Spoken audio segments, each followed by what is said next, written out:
Damos la bienvenida a este nuevo webinar de la Academia Internacional de Sexología Médica con un tema que nos convoca, que es la sexología y el género. Y hemos invitado para este tema al amigo, al académico referente, doctor Pedro Lacalle. Pedro es doctor en medicina, especialista en ginecología y en obstetricia.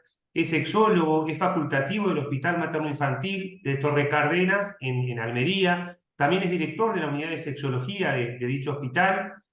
Es vocal de investigación de la Sociedad Española de Intervención en Sexología, es profesor de sexología en varias universidades y es miembro de la Academia Internacional de Sexología Médica. Así que le damos la bienvenida, agradecemos la participación y te damos la palabra, Pedro, en España. ¿Cómo está todo por allá? Muchas gracias, amigo Santiago.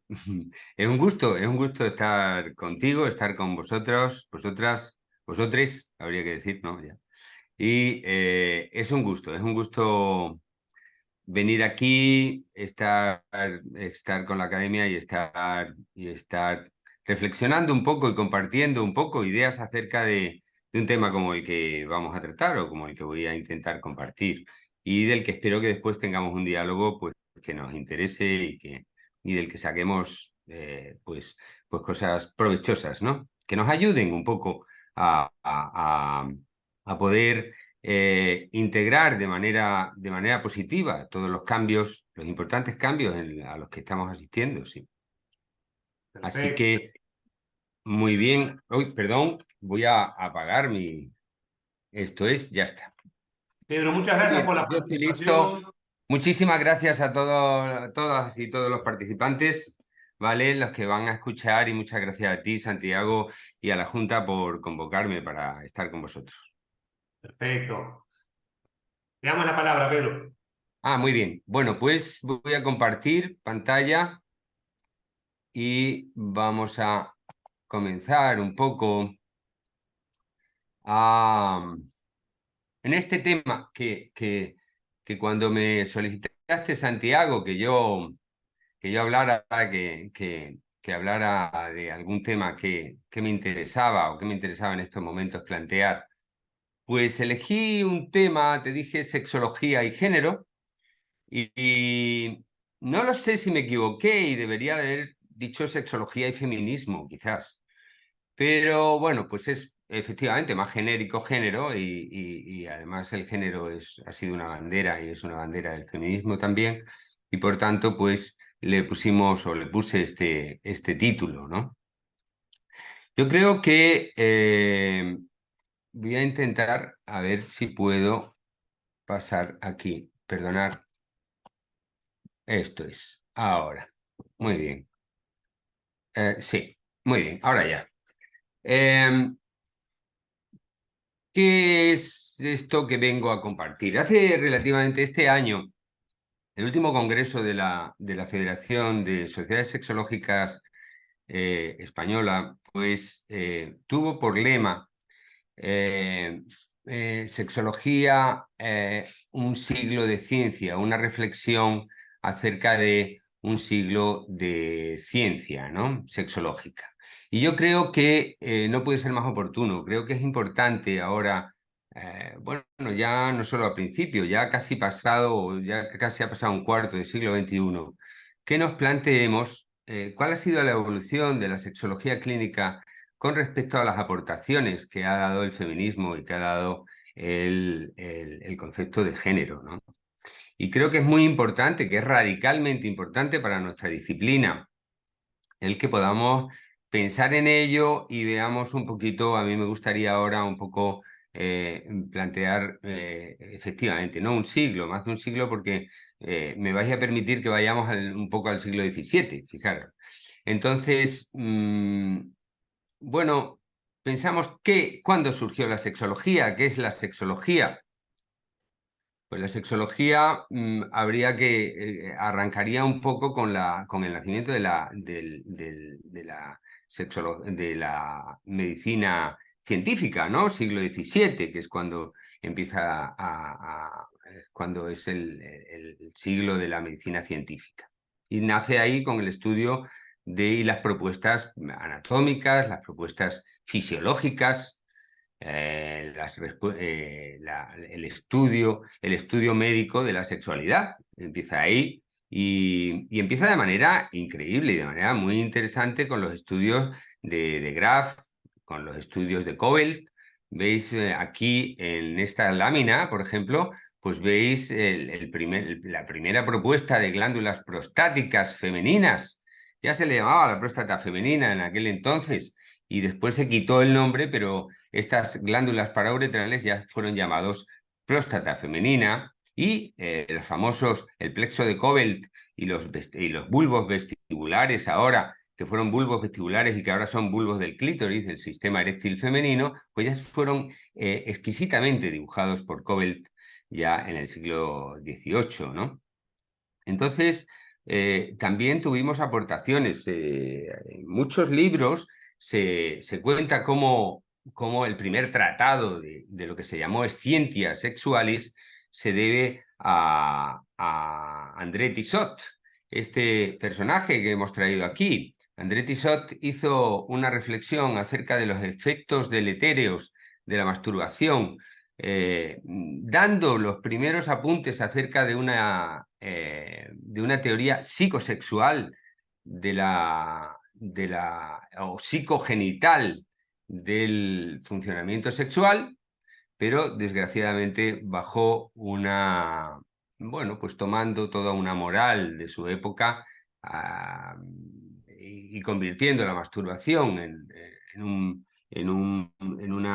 una práctica o tachándola de una práctica que producía efectos deletéreos sobre la salud. Fijaros que esto ha tenido una hegemonía de 400 años prácticamente, o sea, es tremendo, ¿no?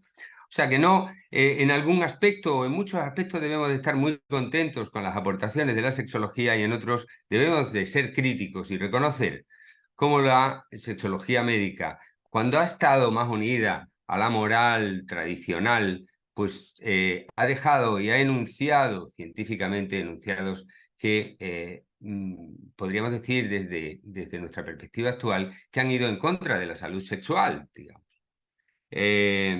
Fue la época, y para la generación de la sexología moderna, fue la época también el personaje que tenemos aquí, de Malthus, ¿no? Robert Malthus, con su ensayo sobre la población. No se puede entender la sexología actual sin la anticoncepción, y él fue el iniciador de estas ideas, ¿no? O sin la reivindicación del placer del Marqués de Sade, ¿no? Y por supuesto, y es un poco lo que nos trae aquí, sin las revoluciones que fueron el resultado ya dentro de la modernidad, las revoluciones de de movimientos de emancipación social, ya veremos que más tarde sexual, pero de emancipación social de la mujer, ¿no? No se entiende hasta el siglo XVIII o hasta el siglo XVII, había habido un predominio de los modelos masculinos y, bueno, se atisba ya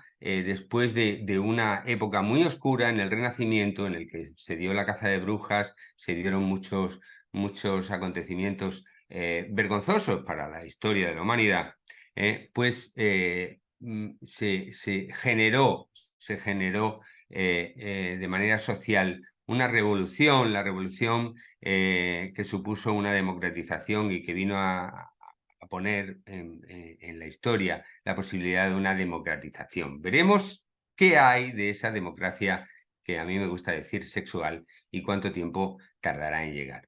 Pero no lo podemos entender sin textos como los de Wollstonecraft, con su vindicación de los derechos de la mujer, esta mujer que tenemos aquí, o ya en el siglo XIX, de Flora Tristán, con la Unión Obrera, el feminismo socialista, que son un poco los acontecimientos que yo pienso que dan las condiciones para que surja a finales del siglo XX, bueno, a mediados del siglo XX, la primera sexología, una sexología que algunos tachan de ciencias sexuales, yo creo que no, que es una sexología tradicional, la de Krafft-Ebing, con sus psicopatías sexuales, es una clasificación al estilo de la época, al estilo victoriano, con sus conceptos de degeneración y todos los conceptos que se manejaban entonces, y ya una sexología sí francamente moderna, que fue promulgada fundamentalmente por Havelock Ellis, que lo tenemos aquí, o Magnus Hirschfeld,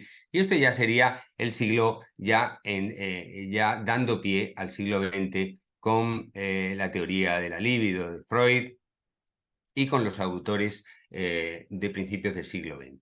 Entre los que podemos encontrar al gran Dickinson, que fijaros aquí cómo elabora el primer atlas de anatomía sexual. Aquí tenemos un dildo doble, es decir, diseñó dispositivos intrauterinos. Todos estos autores del principio, todos estos autores de la sexología, lo que se ha venido a llamar sexología moderna, recogieron y formaron parte de las ligas para la reforma sexual, es decir, recogieron todas las reivindicaciones o gran parte de las reivindicaciones del feminismo de su época y participaron de manera activa en estos movimientos de reforma sexual. De manera que la sexología moderna no tiene por qué, porque muchas veces pensamos que sexología y feminismo o sexología y género no tienen nada que ver, pues lo cierto es que no. Todos, no hay nada más que leer a Havelock Ellis o a Hirschfeld para darte cuenta de que verdaderamente tenían pues muchísimos puntos en común con las mujeres feministas que defendieron y que formaban parte del movimiento feminista de la época, ¿no? De manera que ahí la sexología moderna coincidió completamente con el feminismo. Bueno, pues aquí tenemos también a Kinsey, ¿no? Y no encuentro por aquí y Wilhelm Reich, efectivamente, que además no solo eso, sino que sí hablaron de política, hablaron de política sexual.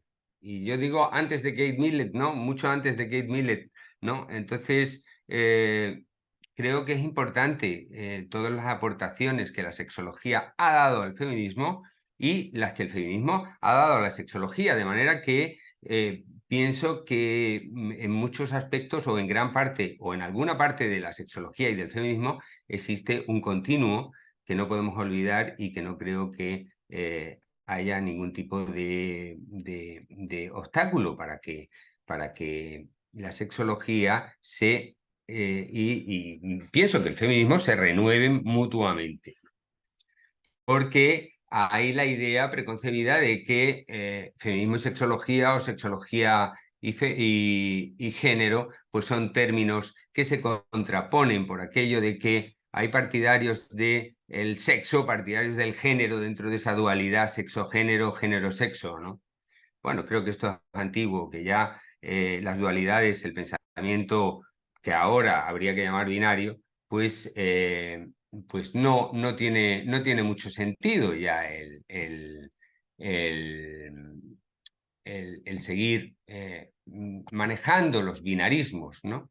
Entonces, pues parte lo que yo vengo a intentar reflexionar, a intentar proponer, la propuesta que yo traigo, es que una vez recogida toda la sexología de mitad de siglo, una vez recogido todo el existencialismo o toda la propuesta de Simone de Beauvoir de los feminismos de la segunda ola, una vez recogido todas las aportaciones de Master y Johnson, por ejemplo, que aquí los tenemos, pues no entendían todos sus resultados de laboratorio sin algo que ellos llamaban el sentimiento sexual y la reciprocidad, un concepto de reciprocidad que creo que es el que debe marcar nuestra visión de lo que ahora se llama, lo que ahora estamos enfocando hacia el consentimiento y que quizás deberíamos de buscar más conceptos como reciprocidad, mutualidad, o sea, mutualismo, una idea de colaboración, una idea de reciprocidad, al fin y al cabo. Esto ya era claramente definido en la letra chica y en la letra pequeña de Master y Johnson, y desde el principio fue así enunciado, ¿no?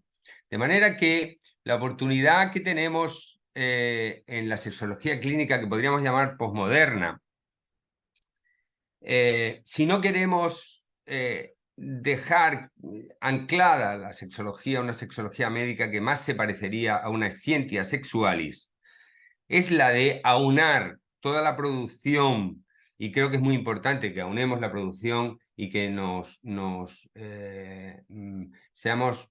nuestra ciencia sea interdisciplinaria verdaderamente, y aunemos las aportaciones que ha hecho, las valiosas aportaciones que ha hecho el feminismo, ¿no? Creo que ya hay algo de esto, o mucho de esto, en Kaplan con su propuesta del deseo. Creo que lo hay también en Bason, en la propuesta de Bason, incluso en la propuesta de Tiffer, porque están de alguna manera evitando algún problema que ahora del que vamos a tratar un poco más, más profundamente, ¿no? Y cómo podemos ser pensadores sexuales si no tenemos en cuenta la producción de Foucault, o no tenemos en cuenta la producción del matrimonio Beck, o por decir algunos más, la de Paul Preciado, o la de con el post o el transgénero, o la del feminismo lesbiano de Wittin, ¿no? Pues yo creo que no, que debemos de estar ahí y debemos de entender que estas propuestas teóricas nos enriquecen y dicen muy parecido a lo que estamos diciendo los sexólogos de la sexología moderna, los que hemos seguido las líneas que marcaron nuestros queridos Havelock Ellis y Hirschfeld, como de alguna manera intento demostrar en las siguientes propuestas. No responde a esto muy bien. Vamos a ver aquí. Esto es...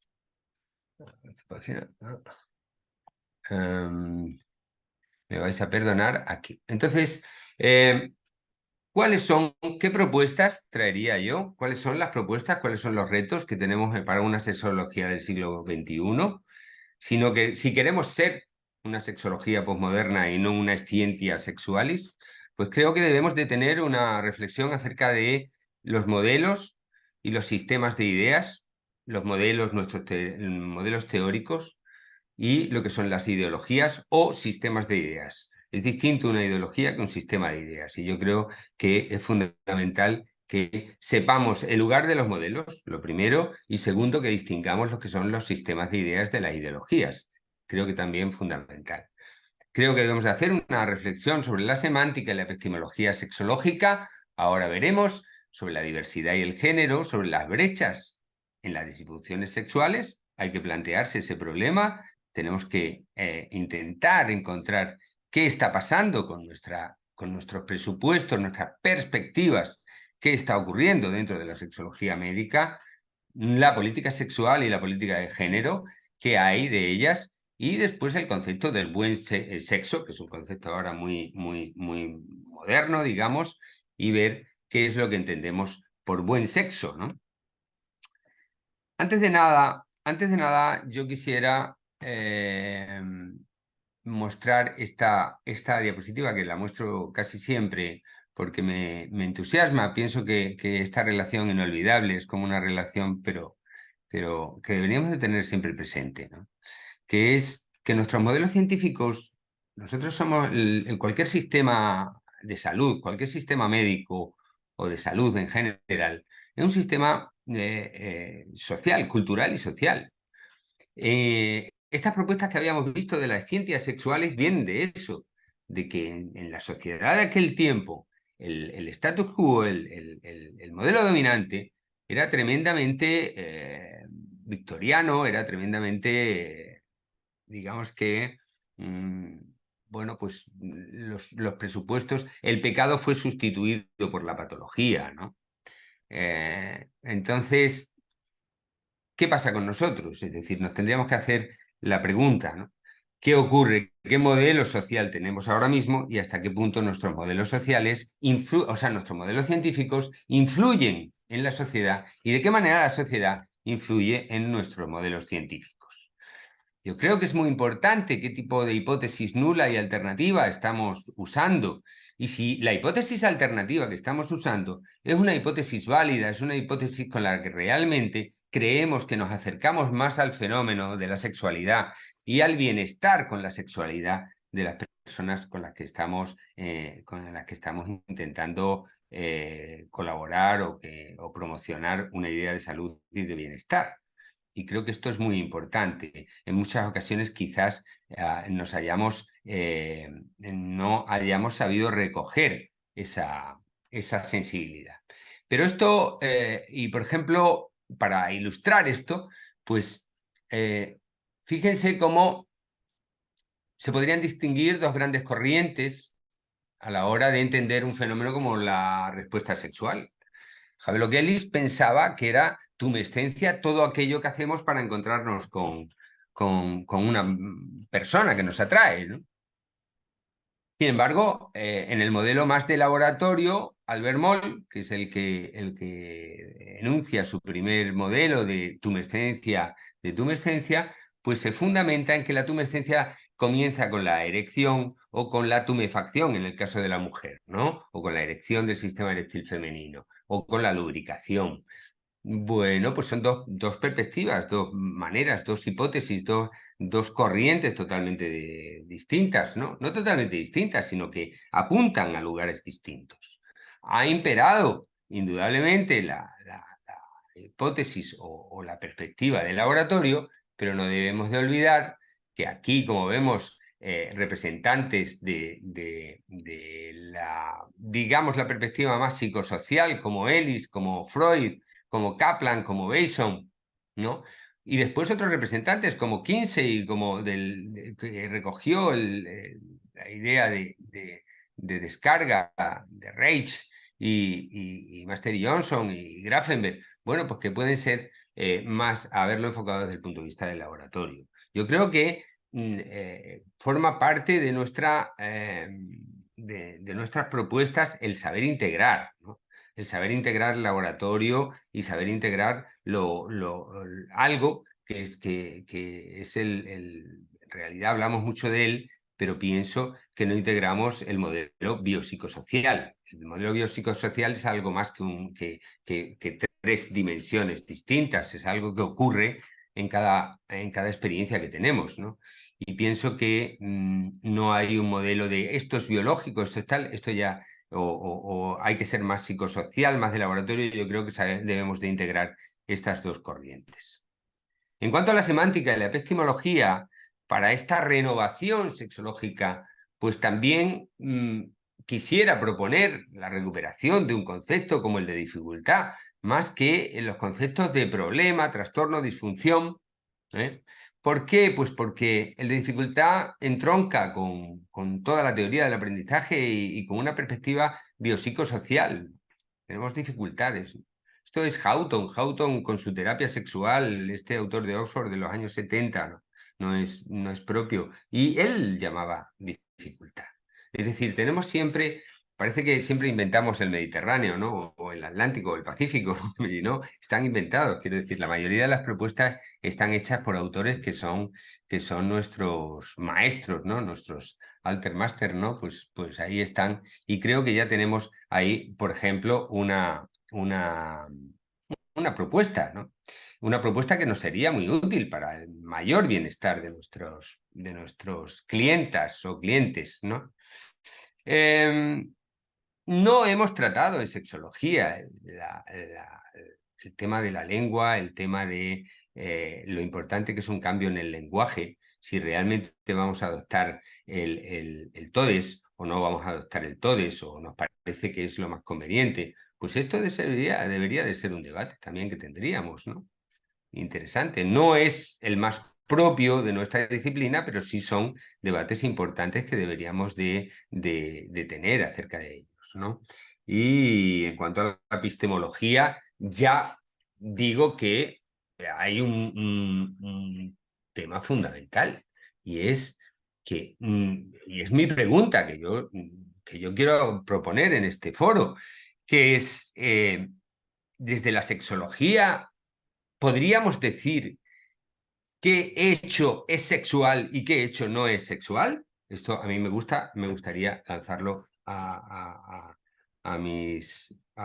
todas o a todos los participantes. Sí quisiera preguntarlo, ¿no? Porque me parece una cuestión que esta sí es central de nuestra disciplina. Hay en cuanto al género una propuesta que fíjense que viene de Hirschfeld y de alguna manera también de Gellis y de alguna manera ha sido seguida por el posgénero e incluso yo diría que por el feminismo lesbiano también, que es en cuanto a la diversidad sexual y el transgénero o lo no binario. ¿Qué teoría, que es una teoría antigua, es del final del siglo XIX, es la teoría de la intersexualidad de Magnus Hirschfeld, que viene a decir que somos hombres, todas, todos nosotros, ¿no?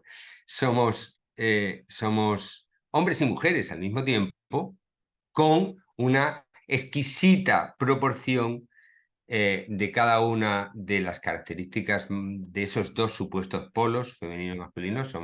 Sabéis que somos embriones pluripotenciales o bipotenciales al menos. Y entonces esa exquisita fórmula a la que cada una y cada uno de nosotros, eso es la diferenciación sexual, supone en que hay tantos sexos como individuos o tantos géneros como individuos también. De manera que eso casi nos situaría en el círculo de la ley trans, famosa ley trans actual, ¿no? Pues sí, pues son propuestas sexológicas y parece que tienen su fundamento teórico bastante difícil de rebatir. En cuanto a las brechas, en disfunción, siempre me ha llamado la atención, y esta es dentro del pensamiento crítico sexológico, pues creo que debemos de reflexionar en ello, acerca de ello, que es por qué desde todo el siglo XIX, por qué resulta que hay una arrolladora mayor frecuencia de patología y de disfunción sexual en la mujer que en el hombre. Resulta un poco, desde el punto de vista crítico, un poco extraño. Un poco extraño y algo debemos de estar haciendo mal en sexología, ¿eh? Porque, bueno, cuando Master y Johnson publican su respuesta sexual humana y después después la inadecuación sexual, vale, pues empieza poco tiempo después, eso en el 66, pues ya la DSM ya lanza sus modelos de nosología, es decir, ya se empieza a crear toda una clasificación patológica a partir de un modelo científico que no quiso decir eso, tengo que insistir, que no quiso decir eso. Creo que nuestros autores están insuficientemente leídos, vamos a decirlo así, ¿no? Entonces, bueno, pues se cogió, porque yo no veo la responsabilidad en estos autores, porque si vemos el esquema del orgasmo en el hombre y en la mujer de Master y Johnson, pues no vamos a decir, es decir, lo que se ha cogido como orgasmo es el esquema que tienen para los hombres, no es el esquema que tienen ellos publicado en ese libro que podemos ver ahora en pantalla o en la primera página. Bueno, pues no es ese modelo. Dicen que el orgasmo en la mujer es es decir, presenta distintas formas dentro de la misma mujer, que no es un orgasmo que tienda a la homogeneidad y que en todo caso se podría hablar de 3 o 4 modelos, ¿no? No este modelo único que tanto conocemos y que luego aparecerá por aquí. Y después, ¿qué hemos tenido? Pues muchas mujeres en consulta, pues porque vienen que no tienen ese orgasmo, no se ven representadas en ese tipo de orgasmo. Creo que algo de causalidad tiene la manera en que se ha entendido los modelos, por eso hablaba de modelos sociales y también la difusión que se han hecho de esos modelos por parte de nosotros mismos, ¿no? Otra cuestión es que son las brechas, en cuanto a las brechas, es el deseo. por qué? Mi pregunta, que también hago al foro, es ¿por qué hemos entendido tan mal el deseo? Porque este es otra vez, otro tema que ha traído las consultas a muchas mujeres y que es no como dijo Master y Johnson, o sea, perdón, Kaplan, no se atendió a la definición de Kaplan de deseo, se concibió una forma de deseo masculino y eso lo que hay brecha es en cuanto a si los modelos son andrógenos, es decir, si son verdaderamente andrógenos, entonces pues causan esa brecha, ¿no?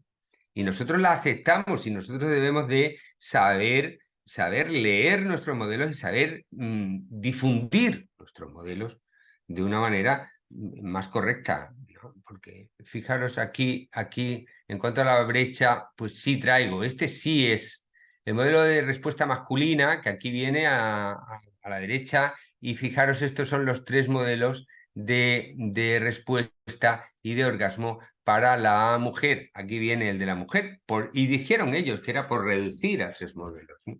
Si hubiéramos tenido esto, si esto se hubiera dicho más en nuestras difusiones, habría menor brecha. Y en la conclusión es que las brechas vienen de la perspectiva andrógena con la que estamos concibiendo los modelos. Y hablo de anatomía, hablo de respuesta, hablo de incluso de sexualidad. Y por supuesto también de deseo. Estamos tendiendo ya a modelos más fenomenológicos, estamos esperando un modelo, porque este supuestamente es para la mujer, perfectamente podría ser para el hombre, pero no, un problema que tenemos en sexología es que no sabemos, estamos un poco paralizados, no sabemos crear. Yo pediría a las participantes que hicieran, por favor, que proyectaran modelos que nos sirvieran de orientación con respecto a la sexualidad masculina, que creo que está lamentablemente simplificada, lamentablemente simplificada, ¿eh?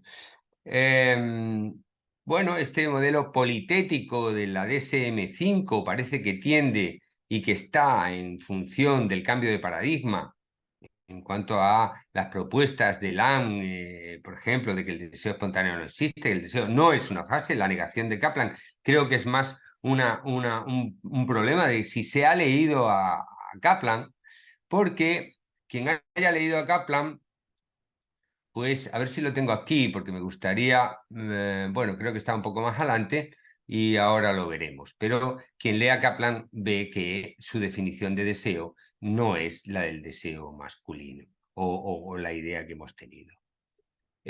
¿Supone la DSM una disminución de la brecha en cuanto a la clasificación de hombres y mujeres con respecto a la disfunción?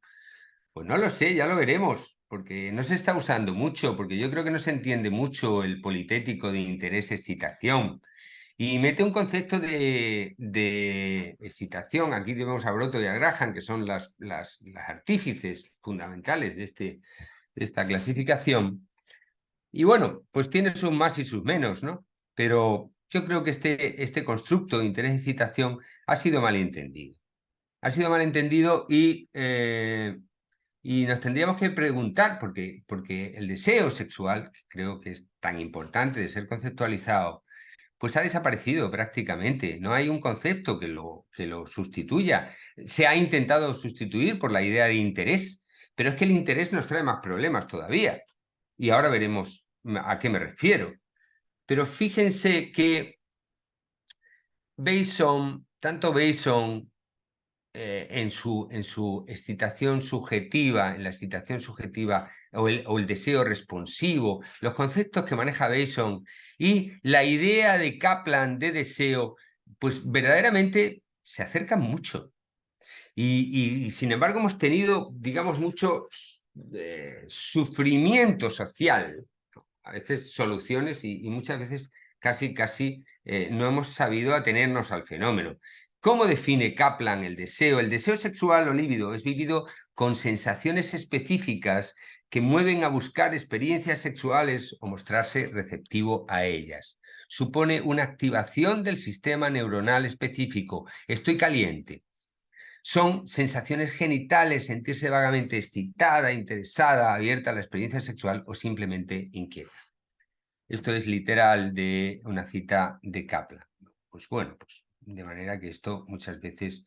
A mí me gustaría plantear que el interés, no sé si se está viendo mi puntero, pero el interés sexual reúne una serie de variables que tienen que ver con la gestión de la erótica, con el hábito erótico, con la relación de pareja, la educación sexual, con la cultura, con el estilo de vida.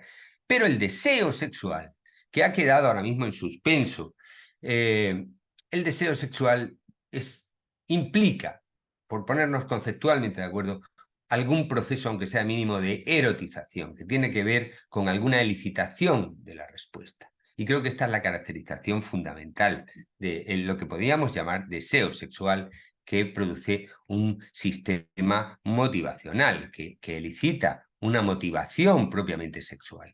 Otra cosa es que nosotros entremos en actividad sexual por interés sexual, porque nos interesa nuestra pareja, porque nos interesa intimar con ella, porque tenemos curiosidad, porque tenemos tensión sexual, por lo que quiera que sea.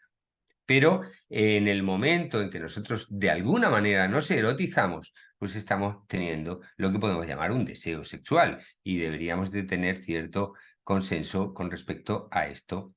De manera que en la organización de los dominios del trastorno de interés-excitación deberíamos de tener claro esto, porque si no, podemos tener el problema que aumentaría la brecha de, o a lo mejor no, pero hay que verlo y lo tendríamos que estudiar en cuanto a estar clasificando más mujeres con un trastorno de las que realmente hay y de los trastornos que realmente hay.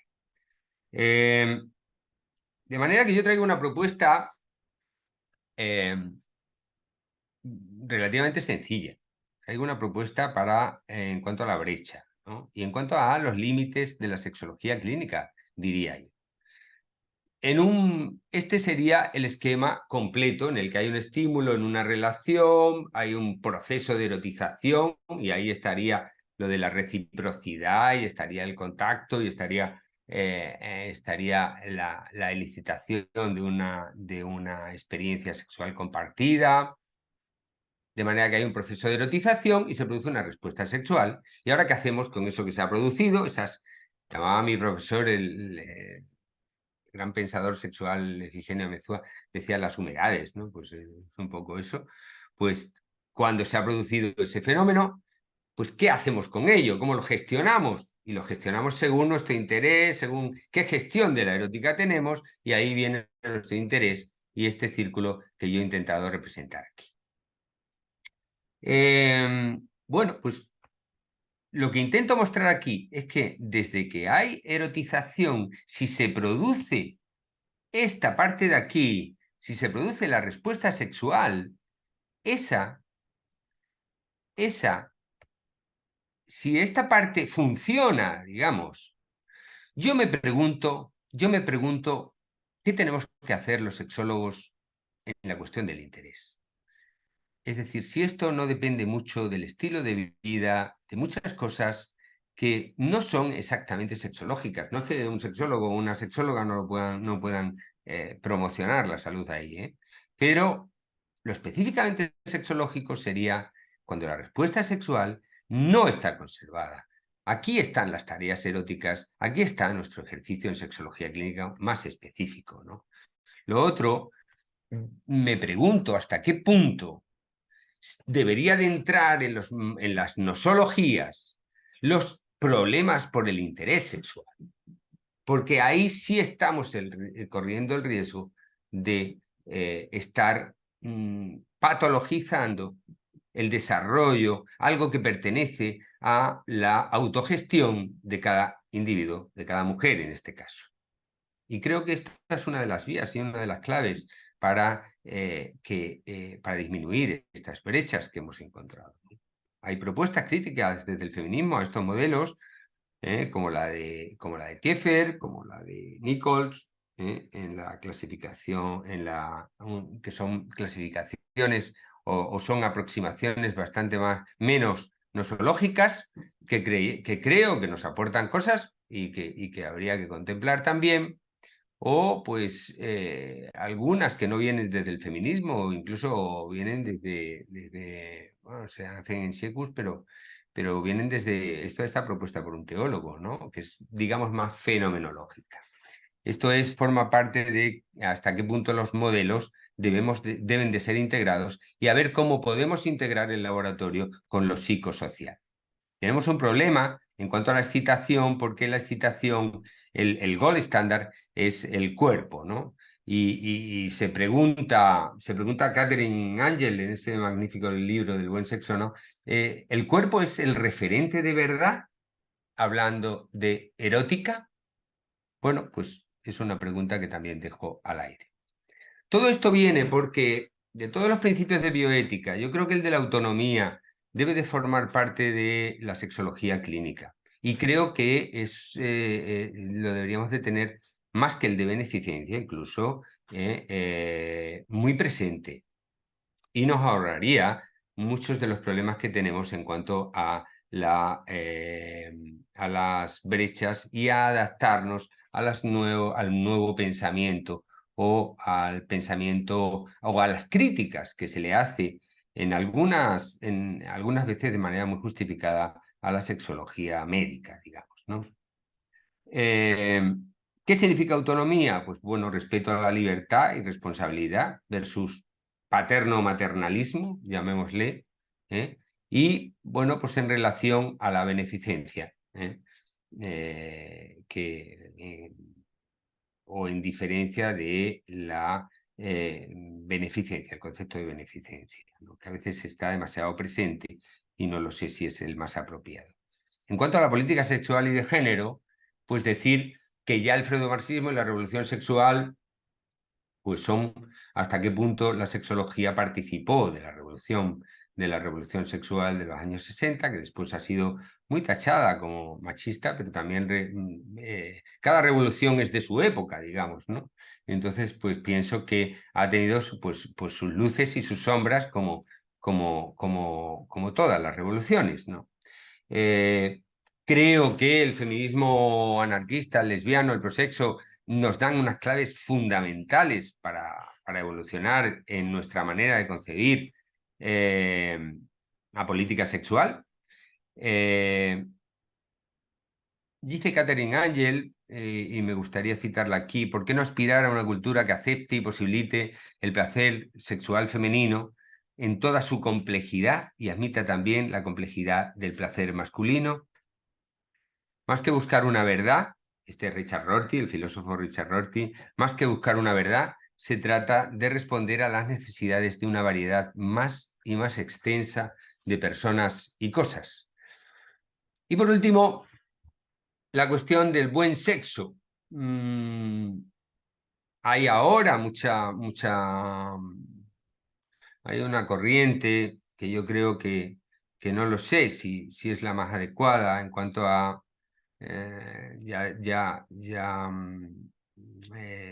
Morris, ¿no? Morris ya hablaba de la criminalización del sexo, ¿no? Pues creo que estamos viviendo una, una época de relativa criminalización del sexo. Creo que debemos de ser absolutamente intransigentes con cualquier tipo de restricciones a la libertad sexual y a la intimidad de las personas.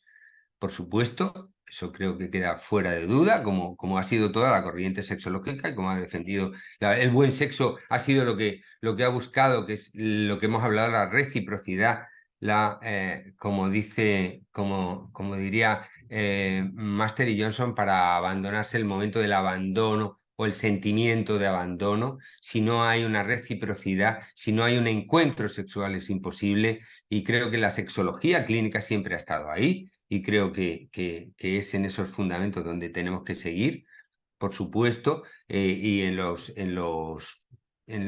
presupuestos de una libertad negativa y positiva. En cuanto a la positiva, es una exigencia de libertad interior que quizás no deberíamos de exigir. Es muy complejo exigirla porque venimos de una cultura y cada cultura tiene digamos, sus organizaciones en cuanto a la sexualidad, pero pues bueno, pues yo creo que es muy importante la reciprocidad. Yo diría que sería el término clave desde el punto de vista sexológico. En cuanto a, se habla mucho del poder y creo que hay que hablar del poder, hay que hablar de la violencia, indudablemente, pero me parece desde el punto de vista sexológico más importante hablar de la vulnerabilidad, más importante plantear el consentimiento en términos de fragilidad. Querría hacer dos citas. Podemos pensar en una idea de democracia sexual que haría referencia a la igualdad o la equivalencia en el ámbito social, a la corresponsabilidad en el ámbito familiar y a la reciprocidad en el de la intimidad y la erótica. Esto sería un poco como un poco la idea general.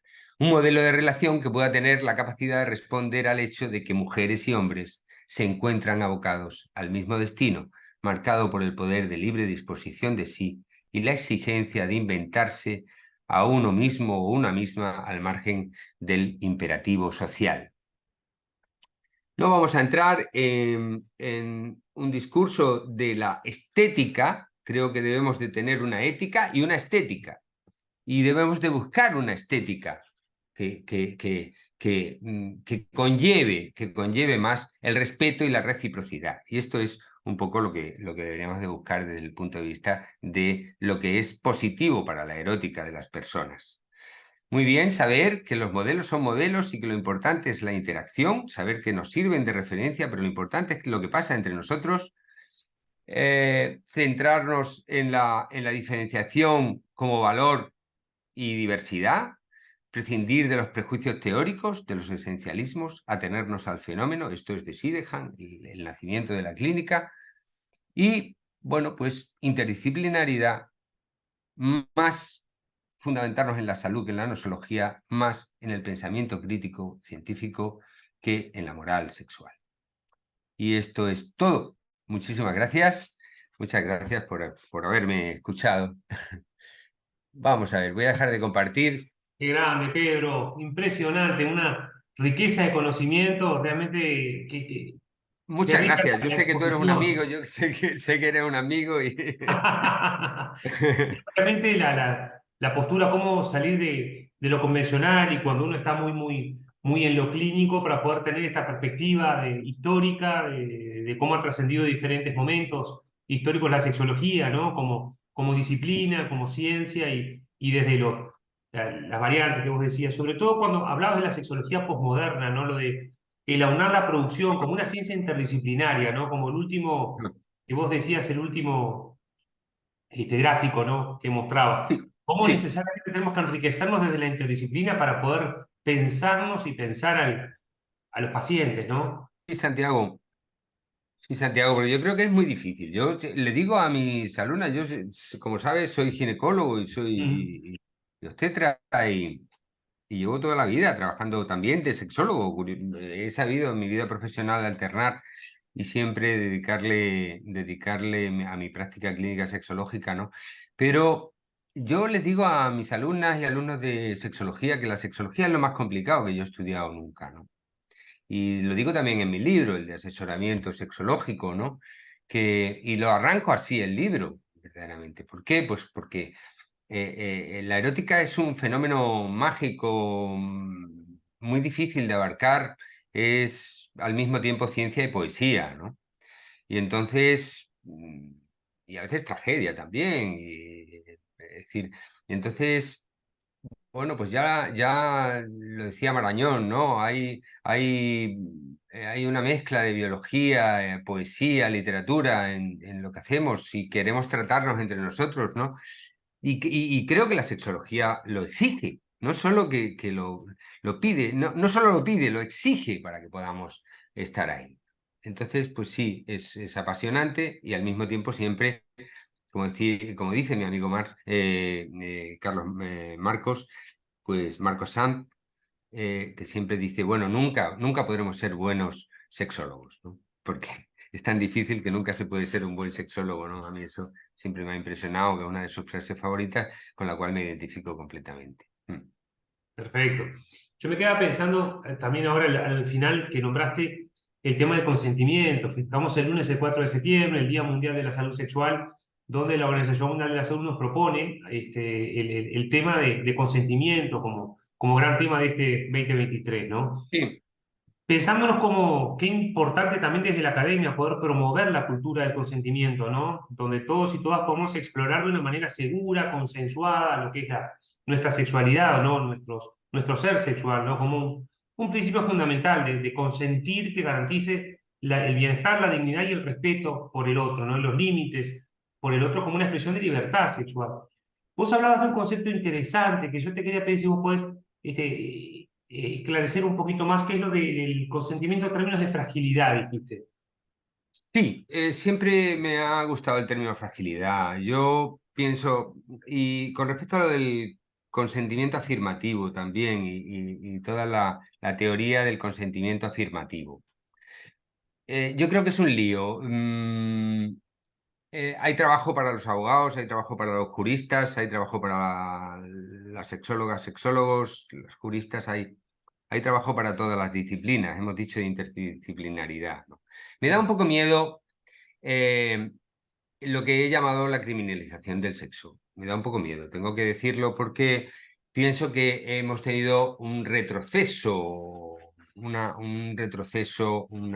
reacción moral ahora mismo, que estamos viviendo momentos de reacción moral en relación, no al consentimiento, que por supuesto creo que no hay ninguna sexóloga ni sexólogo en el mundo, diría yo, que no sea un firme o una firme partidaria del consentimiento. Eso queda claro, pero yo consentimiento es un término contractual, digamos, es un término de información, informado, y nosotros en ginecología, imagínate, pedimos consentimiento para todo, ¿no? Como es obvio, porque estamos en un ambiente clínico, y yo creo que hay que pedirlo también de manera implícita, y no sabemos si explícita, en las relaciones sexuales, ¿no? Pero siempre cuando vamos a los términos duros y vamos a los términos legales, y hablo, por ejemplo, de los términos duros, por ejemplo, siempre el poder entre unos, el poder de ella, el poder de él, sobre todo el poder de él, ¿vale? Pues, pero yo nunca me he fiado mucho de que esos sean los términos que vehiculicen realmente los cambios. Si pudiéramos fijarnos en las fragilidades, yo creo que avanzaríamos muchísimo más. Es como, ¿qué propones? ¿A qué quieres jugar? ¿Quieres jugar al placer o al no dolor, digamos? ¿Quieres jugar a que no nos hagamos daño o quieres jugar al placer? Es decir, son términos, yo creo que estamos perdiendo. Vale que hayamos tenido un proyecto, bueno, pues que ha tenido sus sombras, como hablaba antes de la revolución sexual o de toda la idea de toda la primera sexología, ¿no? Moderna, hablo, ¿eh?